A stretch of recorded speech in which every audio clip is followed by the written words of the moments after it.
भगवान के परम भक्त हुए श्री प्रहलाद जी महाराज। जीवन में इतने संकट पीड़ा आते हुए भी इनका खान पान भोजन मिलना जुलना सब बंद कर दिया। और शर्त क्या थी? नारायण नाम छोड़ दे। पर इन्होंने छोड़ा नहीं। यही तो विश्वास है। एक हम हैं, हम पे कोई आपत्ति विपत्ति नहीं, कोई जान का खतरा नहीं, फिर भी भगवान का नाम छोड़े बैठे।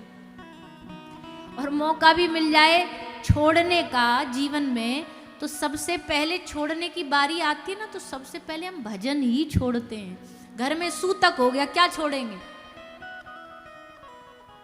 बोलिए ना। भोजन छोड़ा? किसी से मिलना जुलना छोड़ा? फोन चलाना छोड़ा? कहीं आना जाना छोड़ा? क्या छोड़ा? माला पैक करके रख दी अलमारी में, वो 12 दिन छुट्टी, अब कुछ नहीं करना। सबसे पहले मौका मिलता है तो हम भजन छोड़ के भागते हैं। हम कोई कर्मकांड के विरोध में नहीं है, कर्मकांड के अनुसार जो अब पूजा की रीति वो निभाइए जो शास्त्र बताते, पर भजन छोड़ने के लिए थोड़ी कहा जाता है कि माला ही नहीं करना, भजन ही नहीं करना, भगवान को याद ही नहीं करना, अब तो छुट्टी हो गई, ऐसा नहीं। एक भक्त हुए भगवान के अष्ट सखाओं में से एक पुष्टि मार्ग में कुम्मन दास जी। कुम्मन दास जी भगवान के परम सखा थे। कुम्मन दास जी की ड्यूटी थी रोज श्रीनाथ जी में जाके पद गायन करने की।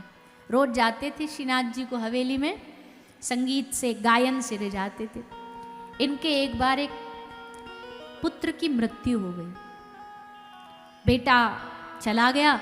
अब जैसे पुत्र की मृत्यु हुई तो महाराज कुम्मन दास जी दहाड़ दहाड़ के रोए, खूब रोए जोर जोर से। सबने कहा अरे ये तो भक्त आदमी है, और भक्त तो कहता मोह माया से परे होता है। एक बेटा गया तो सब भक्ति फुर्र हो गई, सब गुम हो गई। बता देखो कैसे फूट फूट के रो रहा है बेटा के लिए, बच्चा के लिए, कैसा भगत है। सबने ये माना।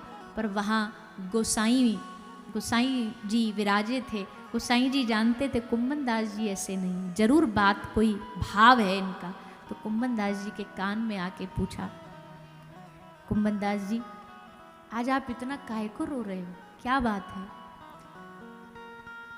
पुत्र चला गया इसलिए? बोले नहीं, वो तो संसार है, आना जाना तो चलता रहता है, फिर क्यों रो रहे हो?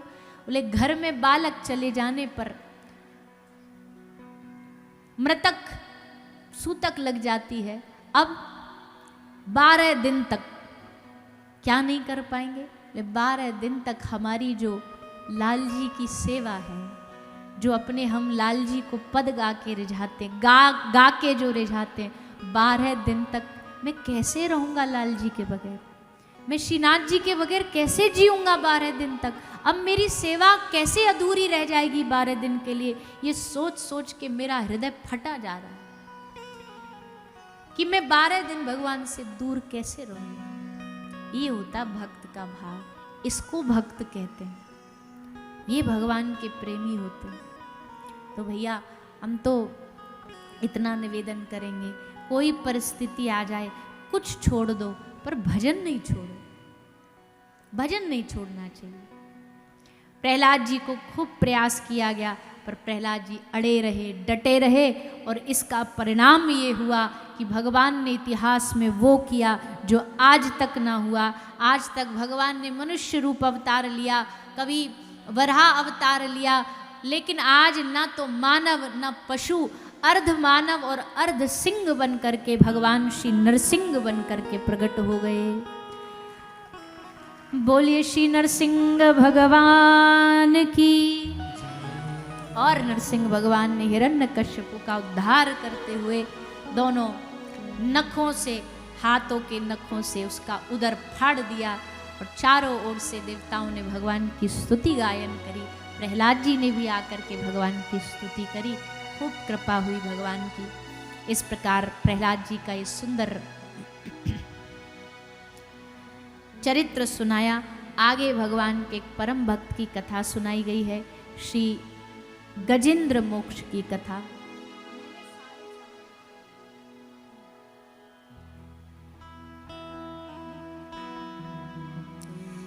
तो गजेंद्र की कथा आप सब जानते हैं। एक हाथी जल में रहता था, ग्राह ने मगर ने आकर के पांव पकड़ लिया, बड़ा भयानक युद्ध हुआ। युद्ध भी कितने दिन हुआ, एक आध महीना, दो चार महीना, एक आध साल नहीं, 1000 साल तक युद्ध चला गजेंद्र और ग्राह का। अंत में जब सब दरवाजे बंद हो गए तो भगवान के चरणों में आकर के गजेंद्र ने भगवान से रक्षा मांगी। हमने आपसे भी थोड़ी देर पहले कहा, कहीं मत भागो, किसी द्वार पर मत जाओ, दुनिया से मदद मत मांगो, सीधा भगवान के चरणों में जाकर के आश्रित हो जाओ, फिर भगवान कमाल करते।